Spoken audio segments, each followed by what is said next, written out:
বিসমিল্লাহির রহমানির রহিম। আলহামদুলিল্লাহ। মহান আল্লাহ তাআলার লাখো কোটি শুকরিয়া যে মহান রব্বুল আলামিনের ফজলে کرامে আল্লাহ তাআলা আমাদেরকে এই পর্যন্ত নিয়ে আসছে। আজকে আজকে আলোচনার মাধ্যমে আমরা আমাদের নিয়ম কানুনের সব কিছু ইতি ঘটালাম, আলহামদুলিল্লাহ।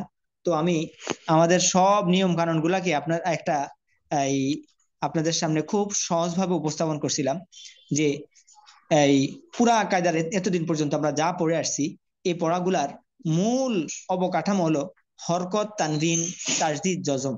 হ্যাঁ, মাদের মাদের হারাকাত, এগুলা দিয়ে হলো আমাদের মূল স্ট্রাকচার, আমাদের মূল গঠন, মূল বডি আমাদের তৈরি হলো। এর পরবর্তীতে বাকি যে আলোচ্য বিষয় আমরা এতদিন পর্যন্ত পড়লাম এটাকে দুই ভাগে ভাগ করে নিলাম। এক হলো আমাদের টানের আলোচনা, দ্বিতীয় হলো গুন্নার আলোচনা। টানের আলোচনাটা বললাম শুধু মাদের হরফ গুলা মনে রাখবেন, মাদের হরফ। হুম।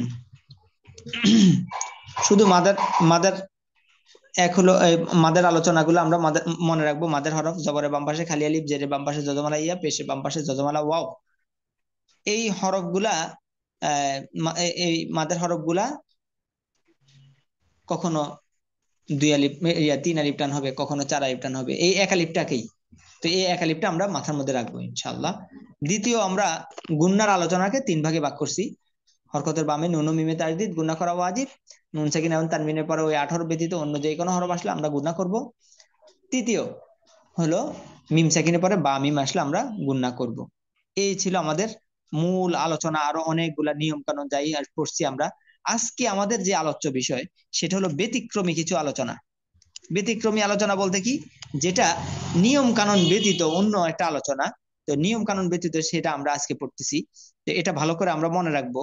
তো আমি বলতেছি, আপনারা খেয়াল করেন, এটাই এটাই বলে দিব। এরপরে শুধু আমরা পড়ে পড়ে যাব। তো আজকে এখানের মধ্যে দেখেন উপরেই লেখা আছে যে শুধুমাত্র এই চার আনা টানিয়া পড়িতে হবে, বাকি সব আনা টানা মানা। মনে রাখবেন, এই চার আনা টানিয়া পড়িতে হবে, বাকি সব আনা টানা মানা। আচ্ছা, তো এখানের মধ্যে চার আনা কি কি, এই চারটা আনা মনে রাখতে হবে আমাদেরকে। যেমন আনা মিলা মিনাল গাইজি। এখন আপনাদের মনে মনে প্রশ্ন হতে পারে, তো জবরের বাম পাশে খালি আলিফ আছে, এখানে না তো টানতেই হবে। জবরের বাম পাশে খালি আলিফ আছে, টান তো দিতেই হবে। জবরের বাম পাশে খালি আলিফ আছে, টান তো দিতেই হবে। তাহলে এটা আবার আলাদাভাবে বলার তো কোনো প্রশ্ন আসে না। হ্যাঁ, তো এই চারটা আনা কোরআন মাজিদ, এই চারটা আনা টান হবে, আর বাকি যত জায়গায় যত আনা আসবে সব আনা টানতে হয় না। এই জন্য এই চার আনা বলে দিচ্ছে আর কি। আনা মিলা মিনাল গাইজি ওয়া আনা সিয়া কাসীরান মান আনা বা ইলাইয়া ওয়া আনাবু ইলাল্লাহি। এখন এই এটা কেন, এটা আপনাদেরকে মুক্তাসার ভাবে বলে দেই। যেমন এখানে মধ্যে সংক্ষিপ্ত ভাবে আর কি, মুক্তাসার তো আপনারা বুঝবেন না, মুক্তাসার মানে সংক্ষিপ্ত আকারে বলে দেই। যেমন এখানে মধ্যে আনা মিলা এটা একটা শব্দ, আনা সিয়া এটা একটা শব্দ, আনা বু এটা একটা শব্দ, আনা বা এটা একটা শব্দ। হুম। আর বাকি এই চার আনা ব্যতীত কোরআন মাজিদের মধ্যে যত আনা আসবে, যেমন এই যে এখানের মধ্যে যে আনা আসতেছে, হ্যাঁ, এই যে আনা, এই যে আনা আসতেছে, এই আনাগুলা দ্বারা হলো আপনার হলো এই এই ফার্স্ট পার্সন। হ্যাঁ, অর্থাৎ যে বক্তা, যে কথা বলে সে, তাকে বোঝায়। এই যেমন এখানে আনা, এ শুধু এটা একটা শব্দ, আনা আমি। আনা অর্থ কি, আমি। আনা আমি, আনা আমি। আর বাকি ওইখানের মধ্যে যে দেখছেন, ওটা শুধু আনা না, আনা সিয়া, আনা মিলা, আনা বা, আনা বু। এই জন্য ওইটা ওটা আনা না, আমি আমি যেই এই অর্থ দিছে সেটা না। হ্যাঁ, ওটা একটা শব্দ, এই জন্য এটা টান দিয়ে পড়তে হবে। আর বাকি যত জায়গার মধ্যে ফার্স্ট পার্সন আসবে, বক্তা আসবে যে কথা বলে, হ্যাঁ, তো সেখানে আনা আমাদেরকে টানা যাবে না।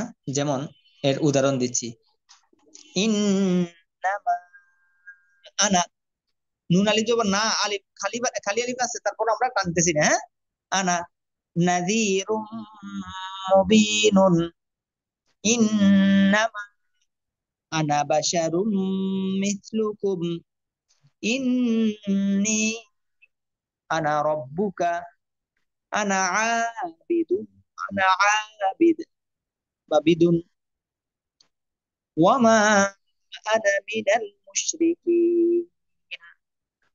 তো এখানের মধ্যে আনা, টানা, মানা। তো এখানের মধ্যে দেখেন, এখানের মধ্যে আমির অর্থ আসছে ইন্নামা আনা নাযীরুম মুবিন। এখানে আল্লাহ রাসূল বলতেছে নিশ্চয়ই আমি স্পষ্ট সতর্ককারী। ইন্নামা আনা বাশারুম মিসলুকুম। এরপর আল্লাহ রাসূল বলতেছে, এখানে আল্লাহ রাসূল বলতেছে আমি নিশ্চয়ই আমি বাশারুম মিসলুকুম তোমাদের মতোই মানুষ। এর পরবর্তীতে ইন্নী আনা রব্বুকা। হ্যাঁ, নিশ্চয়ই আমি রব্বুকা তোমাদের প্রভু। এখানে আল্লাহ তাআলা বলতেছেন আমি তোমাদের প্রভু। আনা আবিদুন, আনা আমি, আবেদ ইবাদতকারী। হ্যাঁ, এখানে আল্লাহ রাসূল বলতেছে যে আমি ইবাদতকারী। এটা সূরা কাফিরুনের একটা আয়াতের একটা অংশ। ওয়ামা আনা মিনাল মুশরিকিন। এখানে আল্লাহ রাসূল বলতেছে যে ওয়ামা আমি নই, কি নই, আনা মিনাল মুশরিকিন মুশরিকদের মধ্য থেকে আমি নই। অর্থাৎ আমি মুশরিক নয়, আমি কারো কারোর সাথে আমি আল্লাহ তাআলার কাছে সাথে কাউকে শরীক করি না। তো এখানে সব জায়গার মধ্যে আমি অর্থ আসছে, এজন্য এখানের মধ্যে এগুলা কি হবে, এই হ্যাঁ, টান হবে না। তো আমাদেরকে ওই যে বাউল এমন কনসোনেন্টের কথা বলছি না, যে ছোটটা মনে রাখতে হবে, বাকি বড়টা আমাদের অটোমেটিক হয়ে যাবে। হ্যাঁ, তো এই চারটা মনে রাখলেই হবে। আর বাকি এই আমির অর্থে যেটা আসছে এটা হাজার হাজার বার আসবে। তো এই চারটা মনে রাখলেই, এই চারটা মুখস্থ করে নিলেই আমাদের হয়ে যাবে। আচ্ছা, তাহলে এই চার স্থানে আনা টানিয়া পড়িতে হয়, বাকি সব আনা টানা মানা। এর পরবর্তীতে মাদের হরফের উপরে যদি কখনো এরকম ছোট্ট গোল একটা চিহ্ন আসে, তাহলে এখানে টানতে হয় না। যেমন আফা, ফার পরে কিন্তু জবরের পরে একটা খালি আলিফ আছে, টান হওয়ার কথা, কিন্তু ওই উপরে গোল চিহ্ন থাকার কারণে টান হয় না। আফা এটা আলিফে জায়দা, অতিরিক্ত আলিফ বলা হয় আর কি। আফা ইম্মাতা, লা, লা টান হবে না। লা ইলাল্লাহি আনতাবুআ, লা আযবাহান্নাহু মিন নাবাইল মুরসালিনা, ওয়ালা ওয়ালা আওদাউ ইন্না সামুদা। সামুদা টান দেওয়া যাবে না। হ্যাঁ, সামুদা উমামুল লিতাতলুয়া। দেখছেন ওয়ার পরে খালি আলিফ আছে কিন্তু টান হয় নাই। লান নাদউয়া লাকিন্না হুয়াল্লাহু। আচ্ছা, তাহলে আমাদের এখানে মধ্যে এই একটা বিষয় গেল। এর পরবর্তীতে আমাদের আরেকটা বিষয় দেখেন, এখানের মধ্যে এই দেখেন, এখানের মধ্যে সিন সোয়াদ, সিন সোয়াদ, সিন সোয়াদ, সিন সোয়াদ আছে। এখন আমরা কি সিন পড়বো না সোয়াদ পড়বো? তো এটা এই কোরআন মাজিদের মধ্যে চারটা স্থান আছে, এই চারটা স্থান মনে রাখলেই হবে। হ্যাঁ, হ্যাঁ, তো এখানে মনে রাখার জন্য একটা সহজ একটা পদ্ধতি আমি বলে দিতেছি। তো এটা কোনো নিয়ম না, মনে রাখার জন্য বলতেছি আর কি। দেখেন, উপরের দুইটা মিমের পরে আসছে, সোয়াদ সিনটা কি কিসের পরে আসছে? মিমের পরে আসছে। তো মিমের পরে যদি সোয়াদ সিন আসে তাহলে পড়বেন হলো সোয়াদ। হুমুল মুসাইতিরুনা লাস্তা আলাইহিম বিমুসাইতিরিন। এরপরে নিচের দুইটা দেখেন, নিচের দুইটা, নিচের দুইটা দেখেন হলো নিচের দুইটা হলো বা এর পরে আসছে সোয়াদ সিন। এটা কিসের পরে আসছে? বা এর পরে। বা এর পরে আসলে পড়বেন হলো সিন। হ্যাঁ, মিমের পরে আসলে সোয়াদ, বা এর পরে আসলে সিনটাই পড়বেন। হ্যাঁ, ইয়াবসুতুর রিজক বাসতাতা ফিল ইলমি। আচ্ছা, এবার হলো আমাদের আমরা এতদিন পর্যন্ত পড়ে আসছি যে সব সময় জেডটা কিসের উচ্চারণ দিবে? রস্বীকারের উচ্চারণ দিবে। জেডটা কিসের উচ্চারণ দেয়? রস্বীকারের উচ্চারণ দেয়। যেমন বাজের বি, বাখারাজের বি, তাজের তি, তাখারাজের তি। শুধুমাত্র কোরআন মাজিদের এই একটা জায়গার মধ্যে একার দিয়ে পড়তে হয়। জেরকে কি দিয়ে পড়তে হয়? একার দিয়ে পড়তে হয়। একার, এতে একার, একার দিয়ে পড়তে হয়। এটাকে বলা হয় এ মালা করিয়া পড়া। যেমন মিম জিম জবর মাঝে, র খাড়া যে রি, মাঝে রি, হা আলিফ জবর হা, মাঝে রি হা। কিন্তু এখানে মধ্যে পড়তে হবে কি? মিম জিম জবর মাঝ, র খাড়া যে রে, মাঝে রে, হা আলিফ জবর হা, মাজরে হা। এই কোরআন মাজিদের মধ্যে এই একটা আয়াত আছে। এটা আপনারা অনেকেই দোয়া এটা পারেন, ওই যে নৌকা আরোহণের সময় এই দোয়া পড়ে, বিসমিল্লাহি মাজরেহা ওয়া মুরসাহা ইন্না রাব্বি লাগফুরুর রাহিম। তাহলে আমাদের এই আজকে আমাদের এই ব্যতিক্রমী আলোচনা শেষ। আমাদের এই ব্যতিক্রমী কিছু আছে না, নিয়ম কানুনের বাইরে কিছু থাকে না। যেমন আমরা পড়ছি এই এ ই আই ও ইউ, এগুলো হলো বাউল, বাকিগুলো হলো কনসোনেন্ট।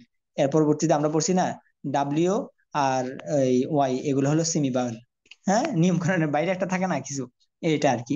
তাহলে আমাদের এই মূল সারাংশ কথা হলো, এই আনা এ চার স্থানে টানিয়া পড়িতে হবে, বাকি সব আনা টানা মানা। এর পরবর্তীতে আলিফে জায়েদার বিষয়টা গেল। আলিফে জায়েদা মাদের হরফের উপরে যদি এরকম গোল চিহ্ন থাকে, তাহলে আমরা, এটা যদি গুন্নার স্থানেও গোল চিহ্ন থাকে তাহলে গুন্নাটাও করব না, টানও দিব না। এরপরে এখানে সিন সোয়াদের বিষয়টা গেল। মিমের পরে আসলে পড়বো হলো সোয়াদ, বার পরে আসলে হলো পড়বো হলো সিন। এর পরবর্তীতে এখানে মধ্যে এই একটা জায়গার মধ্যে আমাদেরকে এমালা করে পড়বো মাঝে রে হা। আশা করি সবার বুঝে আসছে। আজকের এই আলোচনার মাধ্যমে আমাদের মোট, আমাদের সর্বোপরি আমরা সব আলোচনা থেকে আজকে, আমাদের নিয়ম কানুন থেকে আজকে আমরা তাম্মাদ বিল খাইর বিদায় নিলাম। আল্লাহ তাআলা আপনাদেরকে বোঝার তৌফিক দান করুন এবং পিছনের পড়াগুলাকে ভালো করে আত্মস্থ করার তৌফিক দান করুন।